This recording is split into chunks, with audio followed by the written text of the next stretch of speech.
2,500 लोकांच्या बळीची जबाबदारी ही सरकारची आहे आणि सरकारने याचं प्रायश्चित्त म्हणून पुढची 10 वर्ष देखील तरी ह्या रोडवर टोल सुरू करता कामा नये। आपल्याला माहीत आहे की जसा खारपाड्यात हा टोल सुरू झाला त्याच पद्धतीने सिंधुदुर्गामध्ये देखील टोल सुरू केला गेला होता, परंतु स्थानिक जनतेचा रेटा, तिथल्या नेत्यांचा आग्रह, त्यामुळे तो टोल बंद आहे। मी परवा सिंधुदुर्गला जाऊन आलेलो आहे। माझी कोकणातल्या रायगडच्या सर्व पक्षीय नेत्यांना विनंती आहे की त्यांनी देखील ह्या सगळ्या विषयामध्ये लक्ष घालावं आणि किमान काम पूर्ण होईपर्यंत या टोलची जी वसुली आहे, टोलच्या माध्यमातून जे जनतेची लूट सरकारने केलेली आहे, सुरू केलेली आहे, ती थांबवावी।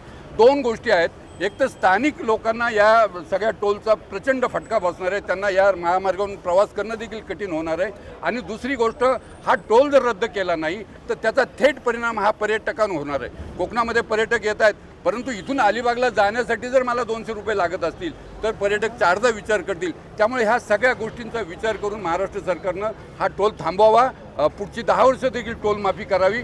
अन्यथा आम्ही सनदशीर मार्गाने आज येथे आलेलो आहोत, सगळ्या कोकणातले पत्रकार सनदशीर मार्गाने येथे आलेले आहेत। सरकारनं जर आमच्या मागणीचा विचार केला नाही तर जूनच्या पहिल्या आठवड्यामध्ये महाराष्ट्रातील सगळे पत्रकार येथे येतील, हजारो पत्रकार येथे येऊन ह्या महामार्गाचा रस्ता रोको आम्ही आंदोलन करू। इथून पुढं कोणी जाणार नाही याची आम्ही दखल घेऊ।